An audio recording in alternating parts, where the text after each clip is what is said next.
Yes, in 2030, all of the world's countries converge into one supernation. Within the nation, 7 districts are formed. ሰላም ውድ የቻናሌ ቤተሰቦች እንዴት ሰነበታችሁ? ዛሬም በሌላ አነጋጋሪ ቪዲዮ መጥቻለሁ።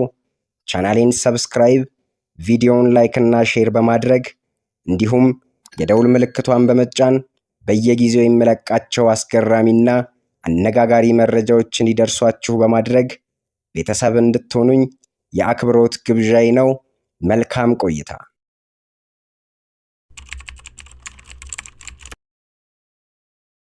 ከ1981 ወዲህ ስለ ታይም ትራቭለር ወይም የጊዜ ተጓዦች መስማት እየተለመደ የመጣ የዓለማችን ክስተት ሆኗል።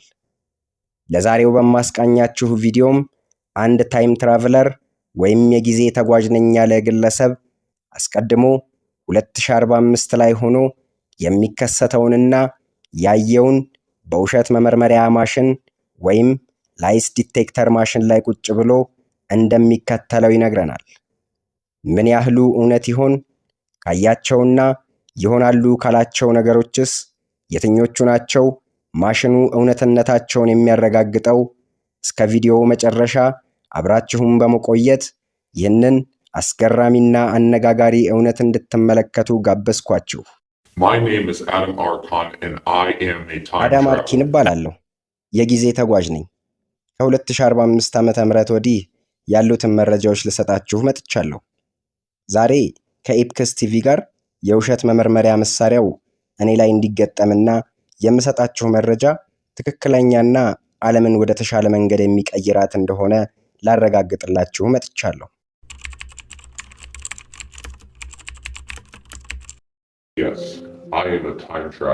አዎ፣ እኔ ከ2045 ዓ.ም ጀምሮ የጊዜ ተጓዥ ነኝ። በጭንቅላቴም ውስጥ የተተከለ ቺፕስ አለብኝ።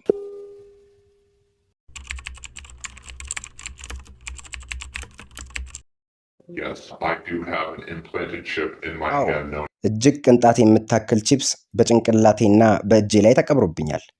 በመጀመሪያ ሰሞን ለሰውነቴ ባዕድ ነገር ስለነበረ መጠነኛ የጤና መታወክ አጋጥሞኝ ነበር። እጄም እያበጠ ለትንሽ ጊዜ አስቸግሮኝ ነበር። አሁን እብጠቱ ሙሉ ለሙሉ ጠፍቷል። ሁሉም ነገር በመሰረቱና በትክክለኛው መንገድ እየሄደ ነው።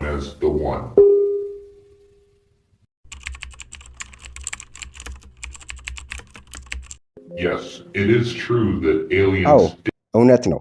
በ2028 እነዚህ ባዕዳን ፍጡራን ወይም ሚፎች ወደ ምድራችን ያርፋሉ።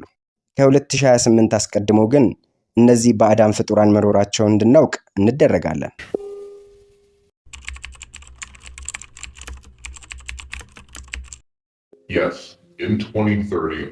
አዎ፣ በ2030 ሁሉም የዓለም ሀገራት ወደ አንድ ሱፐር ወይም ልዕለ ሀገርነት ይጠቃለላሉ።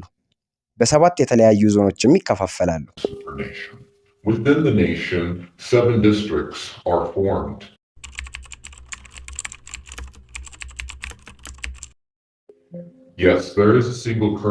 አዎ፣ የዓለም ሕዝብ በአንድ የጋራ መገበያያ ምንዛሪ ብቻ ግብይቶችን ይፈጽማል።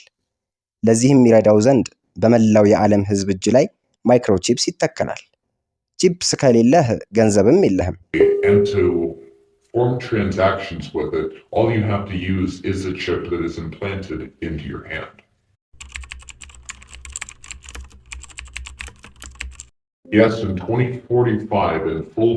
በ2045 ሙሉ ለሙሉ በሚያስብል ሁኔታ የሰው ልጆች ሁሉ ከሮቦቶች ጋር እንገናኛለን።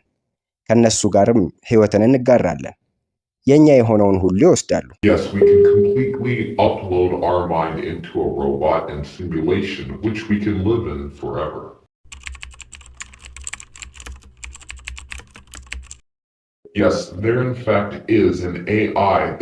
አዎ፣ መላው ዓለምን የሚያስተዳድረው ኤአይ ወይም የአርቲፊሻል ኢንተለጀንስ ፕሮግራም ሲሆን ይህንን ፕሮግራም የሚከታተሉትና የሚያስተዳድሩት 10 ማንነታቸው የማይታወቁ ሚስጥራዊ ሰዎች ብቻ ናቸው።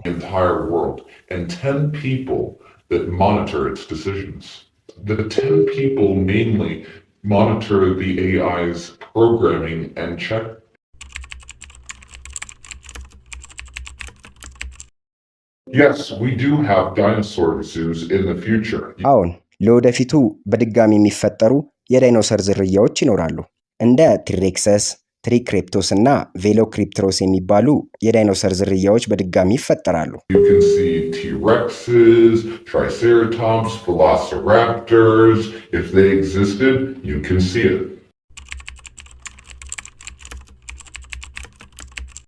I would, in fact, be open to drawing a picture of the ምናልባት የሰው ልጆችን ብትለኝ ይቀለኝ ይሆናል።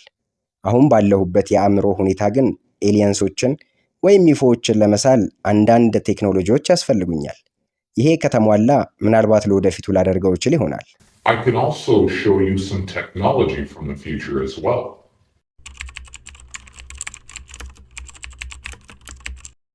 Yes, overpopulation has become a big issue. አዎ፣ የዓለም ሕዝብ መብዛት የዓለም ትልቁ ችግር ይሆናል። ምክንያቱም አብዛኛው የዓለም ሕዝብ በትላልቅ ከተሞች ውስጥ ስለሚኖር የባህር ከፍታ በመጨመሩ ምክንያት አብዛኛው ከተማ ሲወድም ብዙሃኑ ሕዝብም አብሮ ይጠፋል። አንድ ምሳሌ ልስጥህ። አሁን ያለነው ሎስ አንጀለስ ውስጥ ነው። አሁን ያለንበት ከተማ ወደፊት በውሃ ውስጥ የሚቀበርና ከውሃ በታች የሚሆን ቦታ ነው። Completely relocated and there is now a new Los Angeles.